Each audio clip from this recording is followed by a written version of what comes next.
Welcome to my channel. आज का हमारा टॉपिक है auditors remuneration section 142। If the auditor has been appointed by the board of directors, his remuneration will be decided by the board of directors. अगर जो auditor है हमारी company का वो कौन अपॉइंट कर रहे हैं, बोर्ड ऑफ डायरेक्टर्स, तो उस केस में क्या है कि जो हमारे ऑडिटर्स की रेमुनरेशन है वो कौन डिसाइड करता है, board of directors he. If the auditor has been appointed by the annual general meeting, his remuneration will be decided by the annual general meetings itself। और अगर जो हमारे ऑडिटर्स है वो कौन अपॉइंट कर रहा है, एनुअल जनरल मीटिंग्स, तो उनकी रेमुनरेशन कौन डिसाइड करता है, फिर एनुअल जनरल मीटिंग्स ही खुद। If the auditor has been appointed by the central government will decide his remuneration। But अगर जो हमारे ऑडिटर है वो कौन अपॉइंट कर रहे हैं, सेंट्रल गवर्नमेंट, तो उस केस में जो हमारी रेमुनरेशन है हमारे ऑडिटर्स की वो कौन डिसाइड करता है, central government he. Short, one who appoints the auditor will decide the remuneration too, but the remuneration is paid by the company। Basically क्या होता है कि जो पर्सन्स या फिर जो कंपनी हमारे ऑडिटर्स को अपॉइंट करते हैं वही उनकी क्या है, रेमुनरेशन डिसाइड करती हैं। बट जो रेमुनरेशन है वो कौन पे करता है, company.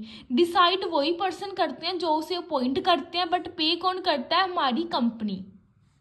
According to the provision of Companies Act, remuneration paid to the auditor should be shown separately and it is to be shown in the profit and loss account of the company।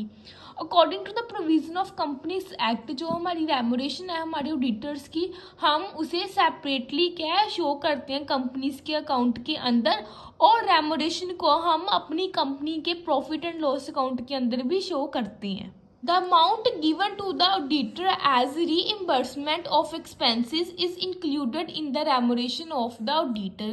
और अगर हम क्या एक financial year के अंदर कोई भी extra amount अपने ऑडिटर को देते हैं कि वो अपने एक्सपेंसेस को पे कर सके, कोई भी एक्स्ट्रा अमाउंट हम पे कर रहे हैं, एक्स्ट्रा नहीं, बेसिकली जो हमारे ऑडिटर के एक्सपेंसेस होते हैं उनको पे बैक करने के लिए अगर हम कोई अमाउंट या कोई मनी देते हैं अपने ऑडिटर्स को, तो उस अमाउंट को भी हम अपने ऑडिटर्स की रेमुनरेशन के अंदर इंक्लूड करते हैं। It shall include auditor fees, reimbursement of expenses incurred by the auditor in relation to the audit, any facilities extended to the auditor shall not included any other services rendered by the auditor।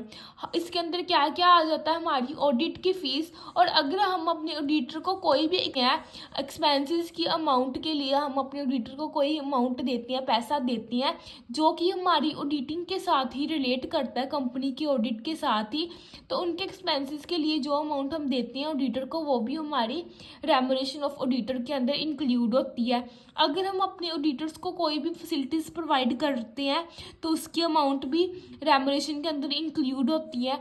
But अगर हम कोई भी extra services देते हैं अपने auditor को तो उनकी अमाउंट हम रेमुनरेशन के अंदर इंक्लूड नहीं करते।